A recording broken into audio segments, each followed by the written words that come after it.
Après cette merveilleuse introduction,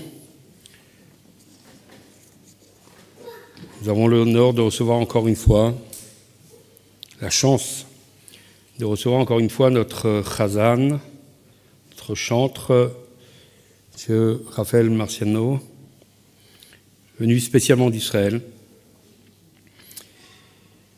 qui va nous chanter le Shehecheyanu, bénédiction, acte de grâce, récité à chaque fois. Nous avons l'occasion de ressentir cette joie qui nous habite maintenant, de vivre un moment charnière comme passer d'une année à l'autre, introduire ses enfants dans l'Alliance, faire sa bar mitzvah, célébrer la fête de Pessah à toutes les grandes occasions, en allumant les bougies de Shabbat des fêtes. Là on dit Shehecheyanu vekimanu vigianu lizman hazeh. Puissions-nous rendre grâce à Dieu qui nous fait vivre ces instants.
שהחיינו וקיימנו והגיענו לזמן הזה, לזמן הזה, לזמן הזה, לזמן הזה, והגיענו לזמן הזה, לזמן הזה, לזמן הזה, לזמן הזה, לזמן הזה, לזמן הזה, לזמן הזה, לזמן הזה.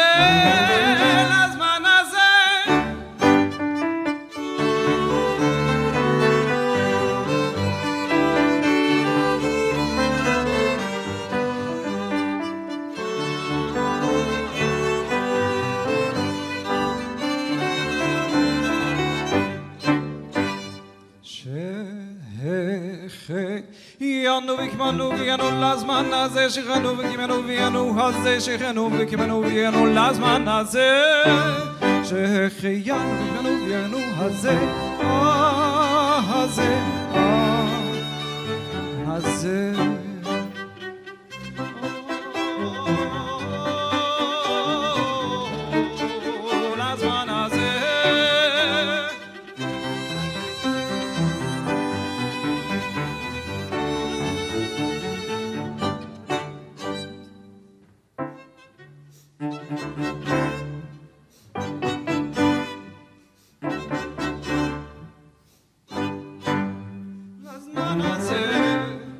לזמן הזה, לזמן הזה, לזמן הזה. לזמן הזה.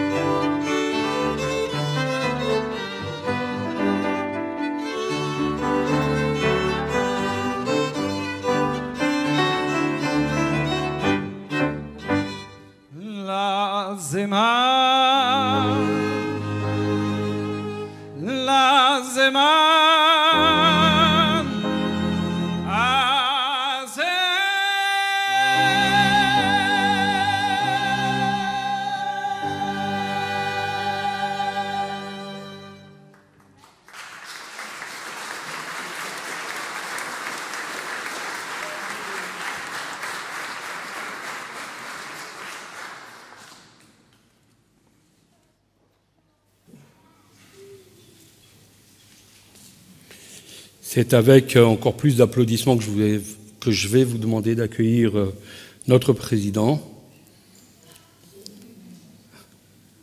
Il veut qu'on dise pour l'instant. Notre président, Monsieur Guy Bensoussan.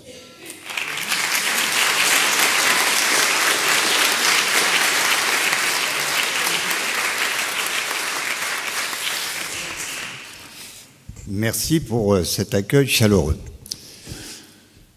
Monsieur le préfet des Hauts-de-France, Monsieur Bertrand Gaume, Mesdames et Messieurs les députés, Madame le maire de Lille, ma chère Martine, Monsieur le président de la région des Hauts-de-France, Monsieur Xavier Bertrand, mon cher Xavier, Mesdames et Messieurs les représentants des autorités civiles, religieuses et militaires, Mesdames et Messieurs les représentants d'associations, Mesdames et Messieurs les membres du conseil d'administration, Monsieur le rabbin des Hauts-de-France, Mesdames et Messieurs, mes chers amis et mes chers enfants, nous nous rassemblons aujourd'hui pour célébrer Rosh Hashanah, le Nouvel An juif, un moment de réflexion, de renouveau et surtout d'espérance. Je suis particulièrement ému de prendre la parole devant vous en cette occasion, car il s'agit de ma dernière allocution en tant que président de la communauté juive de Lille pour cette cérémonie. Mon mandat prendra fin en juin 2025, après 11 belles années à vos côtés. Mais revenons un instant sur cette année écoulée qui a été marquée par des événements douloureux. Les attentats tragiques du 7 octobre, ce qui s'est passé aux frontières de Gaza, l'horreur, ces attaques ont réveillé des souvenirs douloureux. 1163 personnes tuées, des jeunes âmes volées, violées, violentées, torturées, oppressées, suppliciées ce jour-là. Une guerre sans fin s'est déclenchée, sans but, sans espoir de victoire, sauf le droit d'exister. Puis, nous avons reçu des images filmées par les terroristes qui resteront imprimées dans la rétine de ceux qui les ont vues comme des tatouages non consentis. Des milliers de morts des deux côtés, des familles dévastées, des avenirs détruits, des cœurs dépris, des foyers déplacés, des villes et villages vidés en ruines, des sans domicile fixe abandonnés à leur sort. Quel est l'avenir pour toutes ces familles? Dernièrement, nous avons retrouvé 6 corps exécutés de manière froide et méthodique, rappelant les pratiques inhumaines des nazis. Ces victimes ont enduré 11 mois de torture, dans l'obscurité des tunnels, privés de lumière, de dignité, d'espoir. Ces souterrains devenus des chambres de supplice sont le théâtre de brutalités sans nom, où la souffrance est infligée avec une cruauté calculée. Chaque jour passé dans ces conditions extrêmes a marqué leur chair et leur esprit, avant de se conclure par une exécution barbare. Nos pensées vont aujourd'hui aux 101 otages, qui restent encore captifs, dans l'angoisse et l'incertitude. Que vivent-ils en cet instant? Chaque minute qui passe peut signifier de nouvelles tortures, un isolement absolu, une peur constante de subir le même sort. Ils sont les témoins silencieux d'une terreur que nous ne pouvons imaginer. Les familles, quant à elles, espèrent désespérément un retour, guettant la moindre nouvelle, accrochées à un fil d'espoir, tandis que l'injustice persiste. Ne les oublions pas, leur calvaire n'est pas terminé, et tant que l'horreur continue, notre devoir est de porter leur voix. Dans nos rues, l'antisémitisme atteint des records. Depuis le 7 octobre, les actes antisémites ont augmenté de 1000% en France. Cette confusion entre les Juifs français et Israël cause des ravages, même dans les collèges, comme en témoigne l'acte sordide et ignoble qu'a subi cet enfant de 12 ans à Courbevoie, agressée puis violée parce que juive. Nous avons tous été touchés, atterrés, indignés et profondément attristés par ces actes odieux de barbarie et de violence insensée. C'est affligeant comme tout cela est devenu une banalité. Ce fléau qui semblait appartenir à un passé révolu ressurgit avec une violence inouïe. Ne cédons pas aux faux semblants de l'amnésie collective. Nul ne peut obtenir que les choses d'hier n'aient existé. En occultant certaines séquences du passé, parce qu'elles dérangent, nous devenons artisans de notre propre indignité. Témoigner du mal, mes amis, n'est pas simplement un acte de mémoire, c'est un bouclier contre le retour des ténèbres. Lorsque nous osons regarder en face l'horreur de la haine, nous nous préservons du poison qu'elle distille. Se taire, c'est permettre à la haine de prospérer dans les recoins obscurs de nos sociétés. C'est accepter qu'un jour, ce mal puisse revenir frapper à nos portes. Aujourd'hui, la haine du juif, cette haine irrationnelle et ancienne, s'inscrit à nouveau sur les façades de nos immeubles. Des croix gammées, des insultes antisémites, des menaces à pelle voinée. Comment est-il possible qu'au XXIe siècle, après tant de tragédies, cette haine renaît avec autant de virulence? Alors aujourd'hui encore, ceux qui pensent que seuls les Juifs sont visés, notamment en raison de ce qui se passe au Proche-Orient, se trompent lourdement. Lourdement parce que comment douter une seconde que les mêmes qui visent les Juifs ne visent pas les chrétiens, visent les athées, visent les mauvais musulmans et tous ceux qu'ils appellent les mécréants. En mars dernier, des tombes chrétiennes ont été profanées dans un silence assourdissant. Personne n'en parle. Pourquoi cette indifférence? Pourquoi ce silence alors que chaque profanation, chaque attaque contre un lieu de culte, quelle que soit la religion, est une atteinte à l'humanité tout entière? La haine ne connaît pas de frontières. Elle se nourrit de la peur de l'autre, de l'ignorance et de la volonté destructrice de diviser. Et les tueurs de juifs sont aussi des tueurs de professeurs, sont aussi des tueurs de policiers, sont aussi des tueurs de prêtres, sont aussi des tueurs de parachutistes. Ils tuent les mécréants partout où ils se trouvent. Ils les tuent dans les salles de rédaction, ils les tuent aux terrasses de café, ils les tuent dans les salles de concert, ils les tuent dans les écoles primaires. Ils les tuent jusqu'à leur domicile en les défenestrant. Et ceux qui collent des cibles sur le dos des juifs, ceux qui collent des cibles sur le dos des islamologues, les islamophobes, comme ils disent, ont déjà du sang sur les mains. Comment expliquer ce standard systématique et obsessionnel de tous ceux qui condamnent, sans souvent, trop souvent, rien ne connaître ni de la géographie?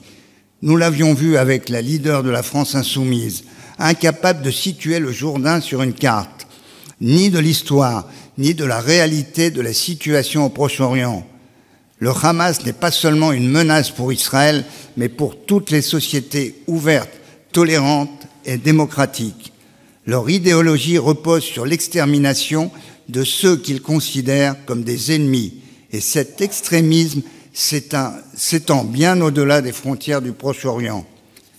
La cause palestinienne, créée en 1949, a été pourrie et bien pourrie. Mais en plus, aujourd'hui, elle est devenue aussi celle de l'extrême gauche française. À mes compatriotes français qui ont fait de cette cause un business électoral en flattant le communautarisme des cités, apprenez qu'en tant que woke, vous n'auriez pas 24 heures d'espérance de vie dans un pays musulman. Vous seriez les premiers avec votre féminisme, votre LGBTQRZW+, et votre liberté sexuelle à être balancés de la plus haute tour de Gaza.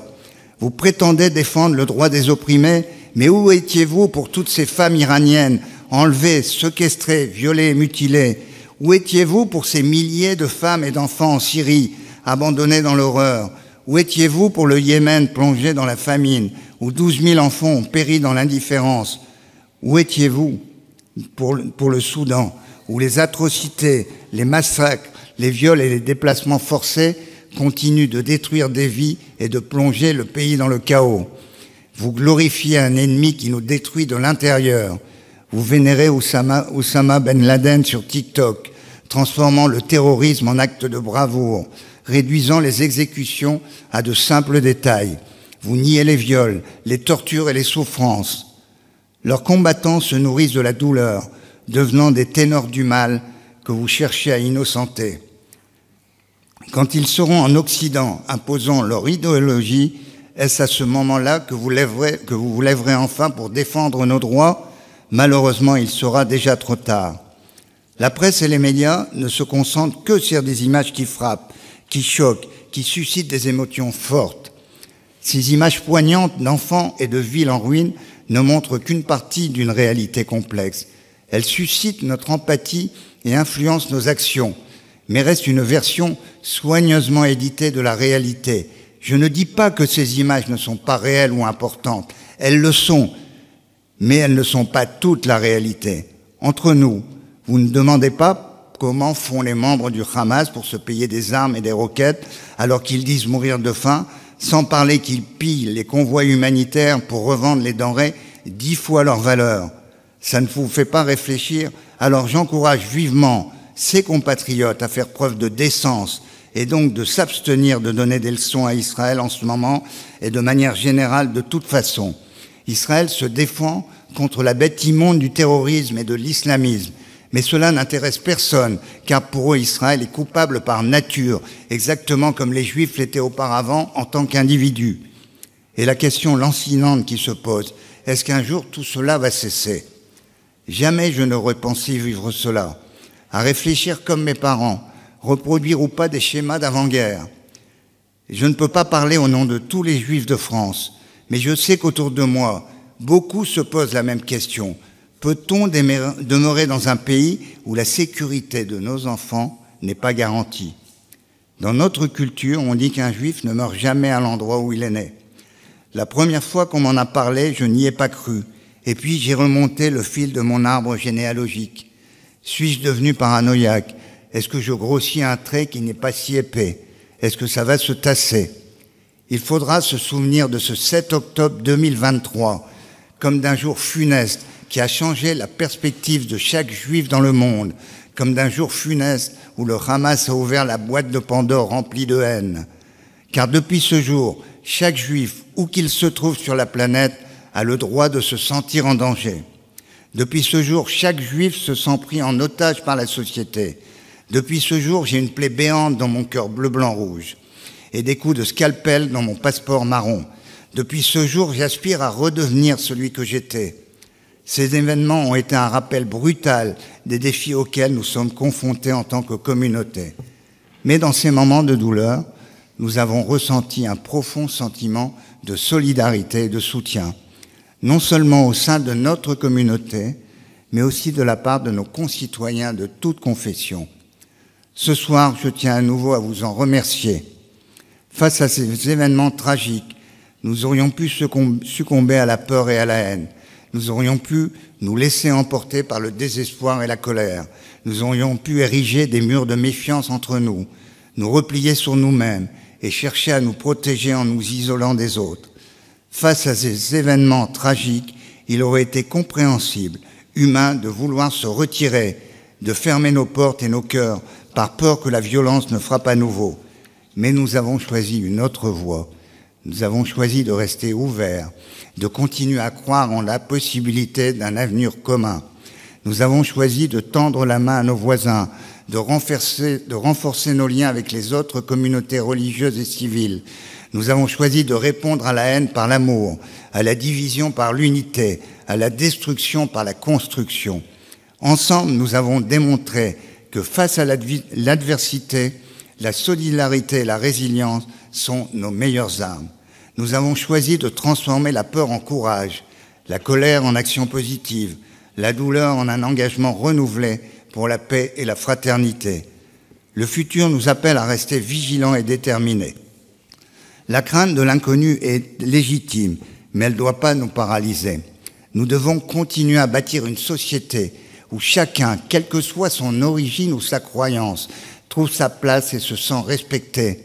Le vivre ensemble n'est pas un slogan du Club Med. C'est une réalité que nous construisons ensemble par nos actions quotidiennes. C'est en étant présents les uns pour les autres, en nous écoutant, en nous respectant, que nous ferons de notre diversité une force.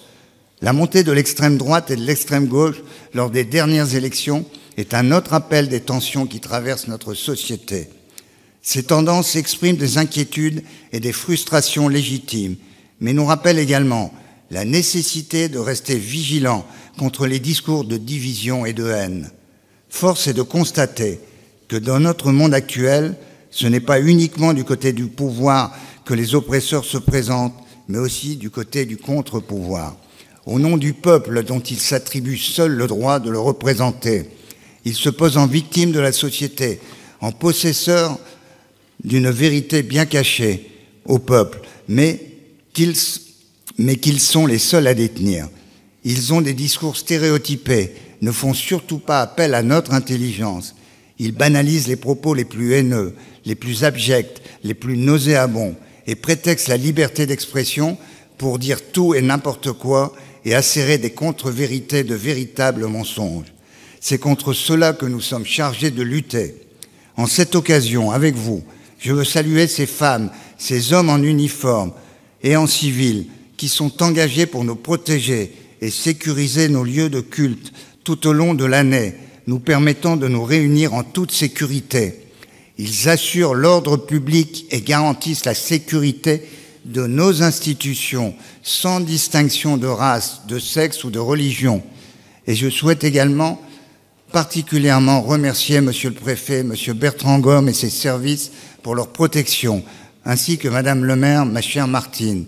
Nous saluons votre détermination sans faille, votre vigilance et vos actions entourées de votre équipe pour lutter contre ce fléau qu'est l'antisémitisme dans notre belle ville de Lille. Chers amis, nous devons travailler ensemble pour répondre aux préoccupations de nos concitoyens, tout en défendant fermement les valeurs de la France, les valeurs de tolérance et de respect mutuel. En 1927, Edmond Flegg compose un texte prophétique. « Pourquoi je suis juif ?» qui décrit ce qu'est à la fois l'universalité du message juif et l'urgence qu'il y a pour les générations à venir de ne jamais s'éloigner des préceptes qui font la force du peuple juif. Il clama « Je suis juif parce qu'en tout lieu où pleure une souffrance, le juif pleure. Je suis juif parce qu'en tout temps où crie une désespérance, le juif espère.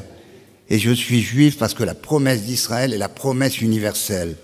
La transmission de nos valeurs et de notre patrimoine est essentielle dans le judaïsme. Nous avons le devoir de partager avec les générations futures l'héritage de notre culture, de notre histoire et de notre foi. C'est ainsi que nous assurons la pérennité de notre communauté et que nous contribuons à la richesse de notre société. Les jeunes d'aujourd'hui sont les gardiens de demain et c'est de notre responsabilité de les guider, de les inspirer, de leur transmettre les leçons du passé pour qu'ils puissent bâtir un avenir meilleur. Rosh Hashanah nous invite à renouveler notre engagement envers des valeurs morales élevées et à regarder vers l'avenir avec espoir et détermination.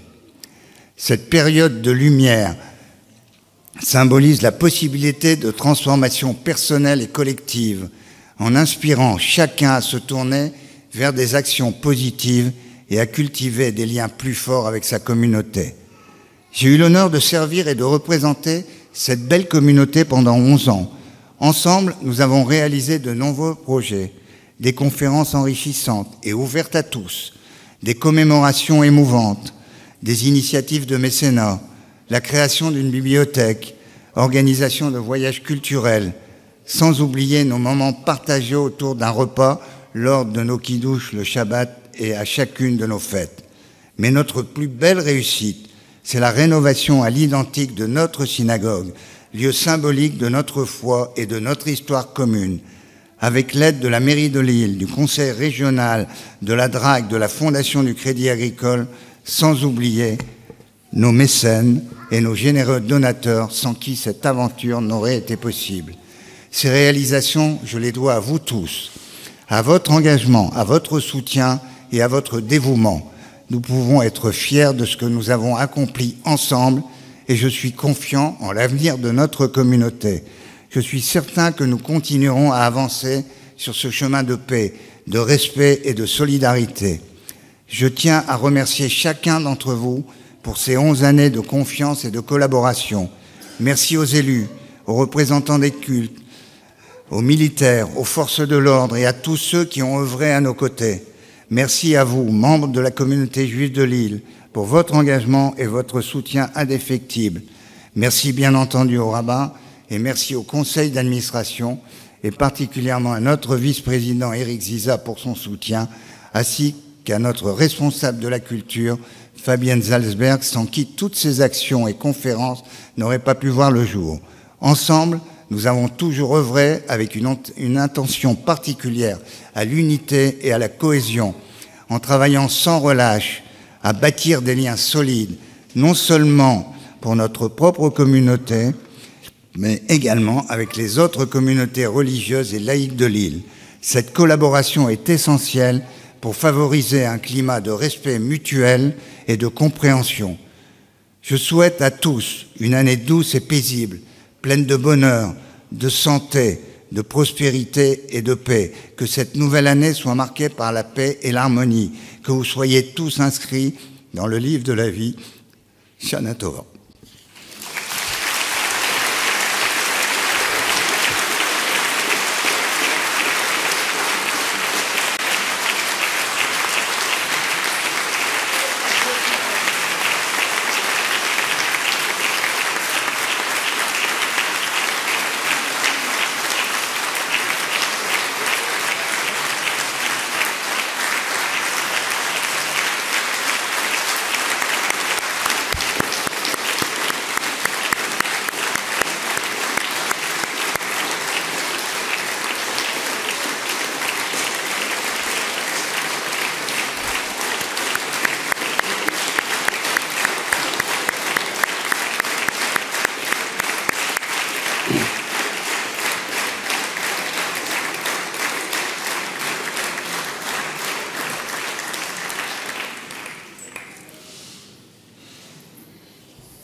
Un très très grand merci. Un moment de mots forts, et plus particulièrement dans cette dernière partie qui, au-delà des messages d'actualité nationale et internationale,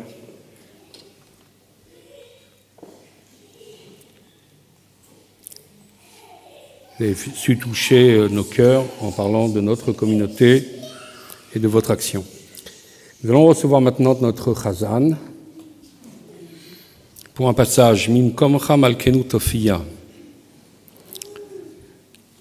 C'est un passage de l'office de Rosh Hashanah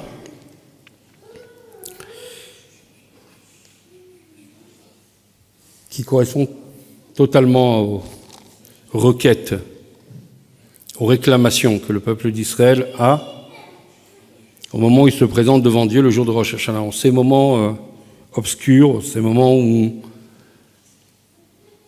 il est peut-être question d'une absence manifeste du divin, ou du moins d'une dissimulation, alors nous prions et nous réclamons à ce que Mimkomcha Malkenu Tofia, puisses-tu te révéler, te manifester pour instaurer enfin paix et justice.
eti melech aleinu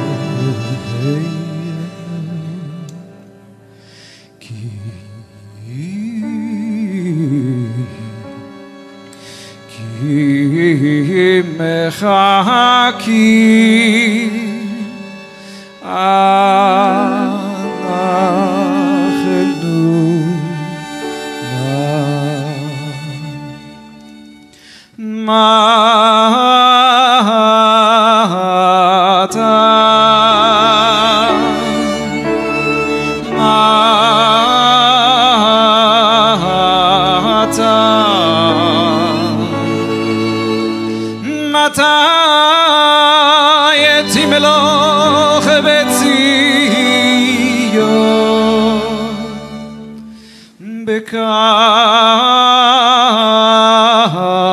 אנחנו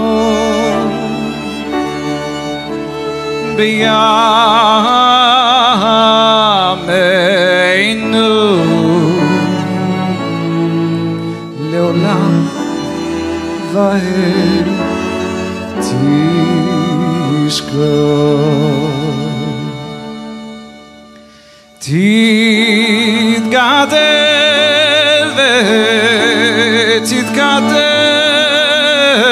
ותתקדש בתוך ירושלים עירך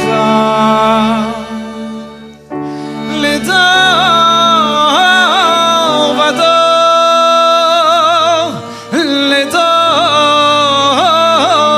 ודור הוא לנצח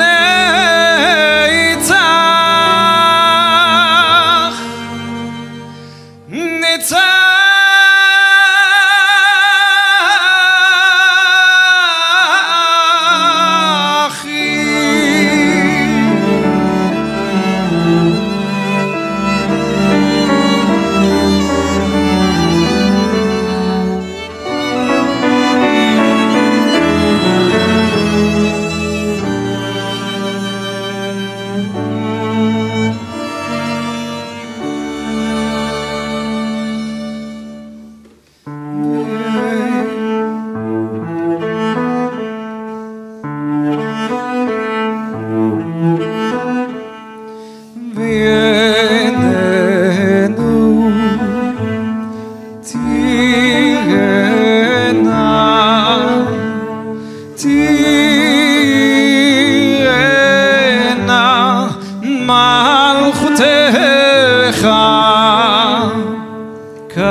Mon cher Président, mes chers amis, tout d'abord, je présente mes vœux de Shana Tova à Gitio, une bonne et douce année. Alors cette formule peut nous paraître quelque peu étonnante. Une bonne année, généralement on dit une bonne année.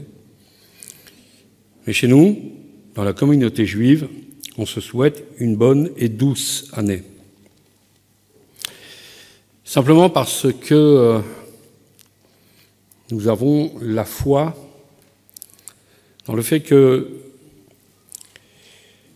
ce que Dieu nous envoie, c'est certainement bon, mais peut-être bon à long terme. Que dans un premier temps, le goût est amer et qu'avec le temps, les choses vont s'adoucir. Ce que nous réclamons le jour de Rosh Hashanah, c'est d'avoir une bonne et douce année, directement. On ne veut pas passer par la foi, par l'espérance, mais on veut que de manière effective, puisse Dieu nous fournir la bonté dans le sens le plus doux. Et en ce jour, comme nous l'avons chanté tout à l'heure, c'est un jour de célébration, un jour dans lequel nous remercions Dieu de nous faire vivre cet instant. Cet instant dans lequel, ensemble, nous allons passer de 5784 à 5785. Cet instant auquel nous avons entendu avec beaucoup d'émotion le message de notre président, qui lui aussi, comme cette année qui passe, dit pour l'instant, être dans une situation charnière, et à qui nous souhaitons, et je reviendrai dans mes propos sur ce sujet, à qui nous souhaitons justement d'aller, comme le disent nos sages en s'inspirant des psaumes, mais chayil el chayil, c'est-à-dire d'étape en étape, de degré en degré, de force en force, pour proposer toujours, tant au niveau local qu'au niveau national, d'autres projets innovants. Alors nous voilà, dans quelques instants, nous allons rentrer de plein pied dans le premier mois de l'année juive, que nous appelons le mois de Tishri. Ce mois est assez particulier. Nos sages le déterminent comme étant un mois rassasié, Shevi'i. Un mois rassasié de quoi? Un mois rassasié de fêtes. En effet, nous commencerons ce soir avec Rosh Hashanah, 2 jours. Puis nous enchaînons avec Shabbat, 3 jours de fête d'affilée. Yom Kippour, Shabbat prochain. La fête de Sukkot, mercredi en 15 et jeudi ainsi que vendredi, suivi d'un Shabbat encore une fois. Une semaine après, nous célébrerons Simchat Torah, le jour normalement le plus joyeux de l'année, mais qui, cette année, sera accompagné justement d'un goût amer, puisqu'il marquera dans le calendrier hébraïque 1 an depuis les terribles pogroms du 7 octobre. Aussi, durant les prochaines semaines, se succéderont donc des prières et des repas, des moments solennels et des rendez-vous familiaux. Ces jours sont symboles de retrouvailles. Alors il y a 2 types de retrouvailles. De retrouvailles lorsque les familles se rassemblent autour de la table de fête, ou tout simplement retrouvailles parce que c'est l'occasion, ces jours de fête, c'est l'occasion qui nous est donnée pour que chacun d'entre nous puisse redécouvrir les valeurs qui sont les nôtres à travers les nombreux rites que nous proposent les jours de fête. Alors c'est vrai que les fêtes sont pour beaucoup de personnes, et pas seulement dans la communauté juive. Oh, combien de personnes appréhendent le jour de l'an et ses réunions familiales. Alors pour beaucoup de personnes, en effet, quelles que soient leurs origines et leur culture, une fête c'est synonyme d'ennui, du fait de l'incontournable répétition du cycle du calendrier. Pourtant, la langue hébraïque renferme quelques subtilités qui soulignent la richesse qui se trame dans nos expressions courantes.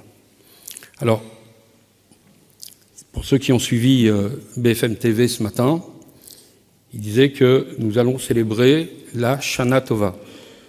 Non, Shana Tova, c'est ce que nous souhaitons. Nous allons célébrer le Rosh Hashanah. Donc, comme quoi, moi, ça me rassure, parce que tout au long de l'année, lorsque j'entends les âneries que disaient les journalistes, je me dis peut-être que c'est moi qui ai tort. Mais là, aujourd'hui, j'ai pu entendre effectivement que nous allons célébrer la Shana Tova à la place de Rosh Hashanah. Donc ça me rassure, je pense que tout le reste aussi est tout aussi vrai dans les informations qu'il nous propose. Quoi qu'il en soit, c'est bien Rosh Hashanah, c'est-à-dire la tête de l'année, que nous célébrons aujourd'hui. L'année se dit Shana, et ce mot nous propose deux significations en hébreu. Je suis sûr qu'ici, il y a quelqu'un qui va me dire « Non, non, il y en a encore deux autres. » Ça, c'est typiquement juif. Mais Rosh Hashanah, en fait, signifie tout d'abord, les shanot, ça veut dire répéter. Répéter, apprendre, répéter, c'est totalement pédagogique. Certaines fois, effectivement, pour intégrer un message, il faut le répéter. Mais Shana vient aussi de la racine shinouï, qui signifie se changer, le changement. Donc nous avons à la fois la répétition, la redondance, et à la fois le changement. En fait, le premier sens invite à une inlassable révision du passé, tandis que le second impose le changement et la progression. Sur cette question, le grand kabbaliste de Safed, alors Safed, je vous rappelle, pour ceux qui ont oublié, c'est une ville au nord d'Israël, avec laquelle notre ville, Lille, est jumelée. Alors le grand kabbaliste de Safed, qui vivait au XVIe siècle, Rabbi Yitzhak Luria, explique que nos fêtes n'ont rien de célébration, de commémoration d'événements du passé qui auraient été vécus jadis par nos ancêtres. Pour se mettre la référence dans la pensée kabbalistique, pour se mettre une fête juive est l'occasion qui nous est offerte de vivre au présent les instants fondateurs de notre histoire. Prenons pour exemple Pessah, tiens, c'est lui qui ouvre notre histoire en tant que peuple juif. À Pessah, Pâques, il ne s'agit pas uniquement de se remémorer l'esclavage et la liberté vécue jadis par nos ancêtres. Il nous faut, grâce à cette révision du passé, répétition des rites, sortir de notre propre Égypte, nous libérer de nos chaînes d'un train-train quotidien et nous surpasser pour atteindre la liberté. C'est ça, en fait, revivre Pessah. Pas seulement commémorer un événement du passé. Un des grands maîtres du chassidisme, Rabbi Shimon Zalman, ajoute qu'en fait, Dieu ne fait pas de remake, il ne fait pas de répétition, il ne se répète jamais. Il nous présente à chaque année une nouvelle version, comme on dit aujourd'hui, une version upgradée de chacune de nos fêtes. Ainsi, ce Rosh Hashanah ne ressemble à aucun autre Rosh Hashanah, à aucun autre Rosh Hashanah qui l'ait précédé. Plus encore, on pourra dire que Rosh Hashanah version 5785 est par définition supérieure, même au Rosh Hashanah qu'auraient pu vivre Abraham, Yitzhak, Jacob, Moshe, David ou le roi Salomon dans le temple de Jérusalem. Et du fait que Dieu est plus exigeant avec lui-même qu'avec les hommes, il ne répète pas les événements. Il les renouvelle avec beaucoup plus d'intensité à chaque fois. Or, pour envisager une lecture nouvelle de notre temps, de notre espace, somme toute de notre vie, pour proposer une nouvelle version de soi-même, il nous faut au préalable être à la hauteur des exigences que présentera la nouvelle année. Aujourd'hui, nous quittons le mois de Elul, c'était ce matin encore. Le dernier mois de l'année qui est entièrement consacré à l'introspection et à un bilan moral. C'est un mois durant lequel nous aspirons, un mot en hébreu, je m'en excuse, à la shlemut. Alors vous allez me dire, mais que signifie shlemut? Alors là aussi, en bon juif, je vais vous dire, ça dépend. Shlemut a plusieurs significations. Car en effet, le mot shlemut, ça sonne comment? Comme shalom, on reviendra dessus. Mais shlemut, qui est communément traduit par perfection, signifie aussi leshalem, remboursé, payé. En fait, cette lecture double, elle l'est tout simplement parce qu'au préalable, il nous faut dans un premier temps pour aspirer à la perfection, il nous faut réparer, rembourser nos lacunes du passé. Mais la vocation et le destin de l'homme ne sauraient être enfermés dans la seule perspective d'un remboursement, d'une réparation. Notre devoir est d'innover et de proposer une nouvelle version chaque jour, une nouvelle version de nous-mêmes et du monde qui nous entoure. Ainsi, au seuil de cette nouvelle année, me viennent à l'esprit deux adages chassidiques qui d'ailleurs collent très bien avec la personnalité de notre président. Le premier invite à l'exigence. En effet, les chassidim disaient que la recommandation de nos sages dans les maximes de nos pères, d'être toujours satisfait de son sort, est certainement la plus grande des vertus sur le plan matériel, mais la plus dangereuse des qualités sur le plan moral. Sur le plan des accomplissements personnels, il n'y a pas plus dangereux que d'être satisfait de ce que nous avons fait. Nous n'avons pas le droit de nous reposer sur nos lauriers, et lorsqu'on a eu un président comme M. Bensoussan, je peux vous dire que vous n'avez pas le temps de vous reposer sur vos lauriers. Nous ne pouvons pas nous satisfaire des acquis d'hier face aux exigences de demain.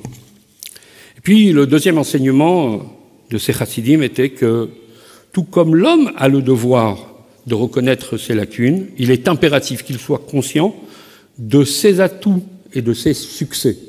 Or, vos succès ont été nombreux. Ces deux leçons sont complémentaires dans la recherche de la shlemut, de la perfection. Reconnaître ses erreurs permet de réparer, de rembourser, alors que d'être conscient de ses atouts et de ses réussites permet d'aspirer à la perfection. Notre mission consiste à trouver le juste équilibre entre la rigueur de nos exigences et le sentiment que tout reste encore possible et réalisable. Celui qui ne sera motivé que par l'exigence, qui sera torturé par ses erreurs et par ses lacunes, n'aura aucune chance de réussir à se hisser dans les niveaux supérieurs, parce que ce manque d'estime personnelle le poussera toujours vers le bas, vers un passé dépassé. En revanche, connaître ses atouts, savoir que nous avons le privilège d'être les messagers de Dieu, comme vous aimez tant le dire, pour faire de ce monde un espace accompli, ressentir qu'il nous offre chaque jour des forces nouvelles pour nous permettre de réaliser sa volonté, et enfin, le fait de constater que nos investissements du passé ont rencontré une certaine réussite, qui sera certes très relative par rapport à ce qu'exige l'avenir que Dieu nous proposera. C'est tout cela et avec la complexité que cela implique, qui garantira une progression et une évolution objective, permettant d'établir une harmonie entre l'exigence et l'espérance pour instaurer une paix intérieure. Ce que nous appelons justement shlemut. Nous avons dit shlemut remboursé, shlemut perfection, shlemut trouver la paix. Cette paix intérieure, la troisième proposition du mot shlemut, rembourser, réparer, aspirer à la perfection sans cesse réévaluée pour trouver la paix et l'équilibre. Alors, puisse Hachem, puisse Dieu nous donner la force en cette nouvelle année, d'être exigeants avec nous-mêmes pour proposer au monde qui nous accompagne l'espérance qu'il mérite par l'établissement d'une paix universelle, en premier lieu pour nos frères et sœurs qui sont en Israël, par la venue de Mashiach. Amen.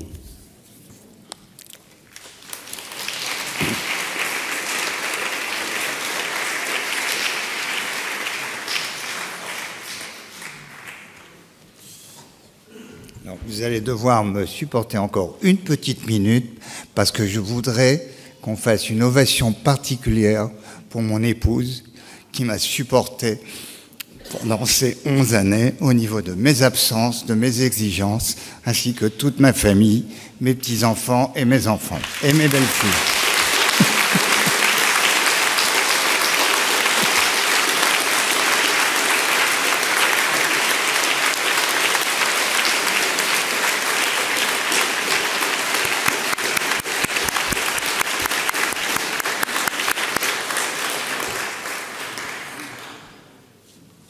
Alors c'est toujours approprié de faire une ovation pour sa femme, mais c'est d'autant plus approprié le jour de Rosh Hashanah, parce que demain, la lecture du Sefer Torah, juste avant de sonner le shofar, c'est précisément vers Hashem Pakad et Sarah. Dieu s'est souvenu de Sarah. Et puis après, nous lirons un texte, la prière de Hannah, la mère du prophète Samuel, qui rend grâce à Dieu, précisément, pour tous les bienfaits qu'il lui a prodigués. Nous allons recevoir, pour un dernier morceau, notre Chazan, Titen Acharit, une prière pour cette paix dont nous venons de parler, cette paix universelle, cette paix qui commencera, Be'ezrat Hashem, avec l'aide de Dieu, sur la terre d'Israël, à partir du temple, du lieu du temple, la ville de Jérusalem, Ir Shechubrala Yachdav. Nos sages nous disent dans le Talmud, lorsque le roi Salomon dit c'est une ville qui rassemble, Chubrala Yardav, Irche Osa Kulam Chaverim, celle qui fait à ce que tous deviennent des amis. Puissions-nous voir la réalisation de cette prophétie de nos jours. Amen.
חשקיבו, תפאר יושבת בדד, תייתה במלוכה לבדיך, תסיר חרפה מאיר, תנער שדים מזבולך, צדקה לעדתך, תלבב את רעייתך, תכרות לה ברית חדשה, תיקר נפשה בעיניך, תתארנה במים טהורים, תחנה בעירך דוד,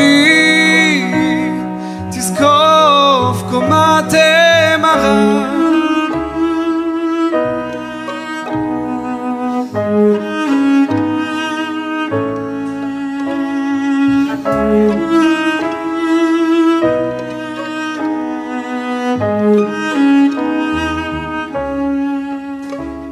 Des voiles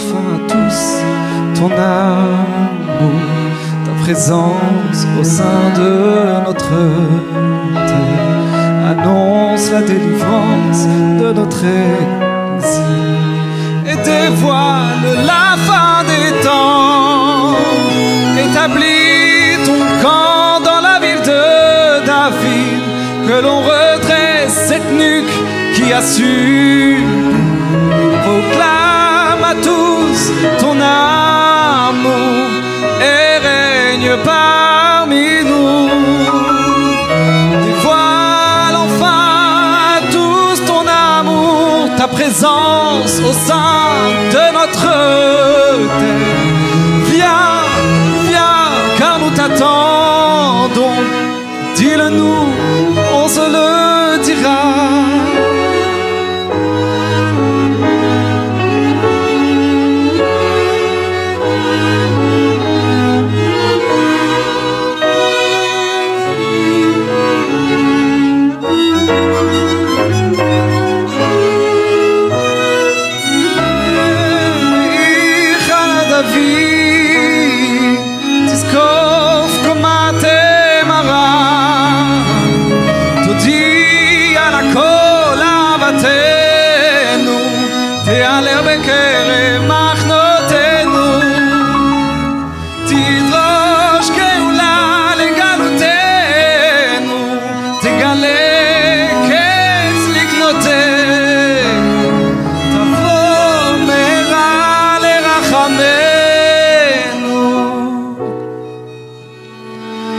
תאמירנו לך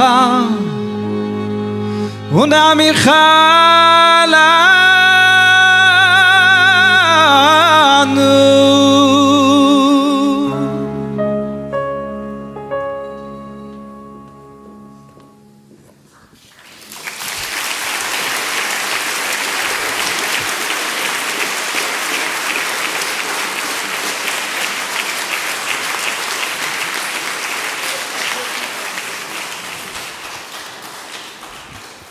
J'appelle M. Éric Ziza, vice-président de la communauté, et M. François Guggenheim, président du CRIF, pour la prière pour la République.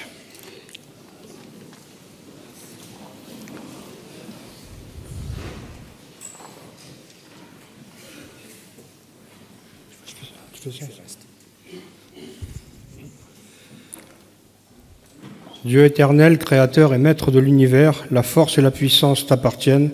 Par toi seul, tout s'élève et tout s'affermit. Bénis et protège la République française et le peuple français.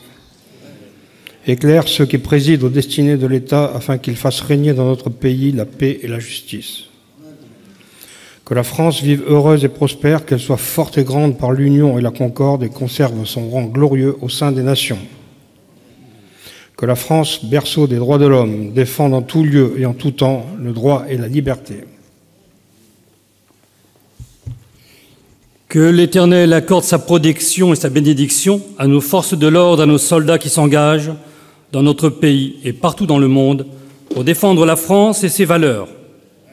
Les forces morales, le courage et la ténacité qui les animent sont notre honneur.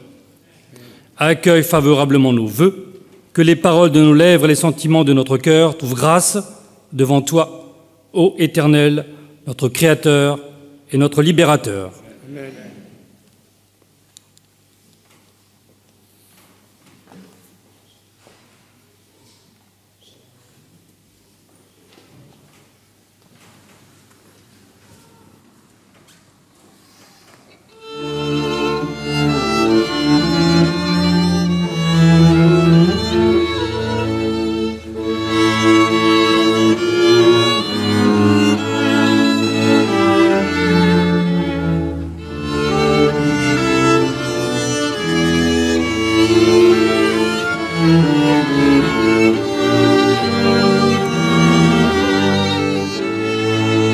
Shana Tova et merci d'avoir été présent pour cette magnifique cérémonie.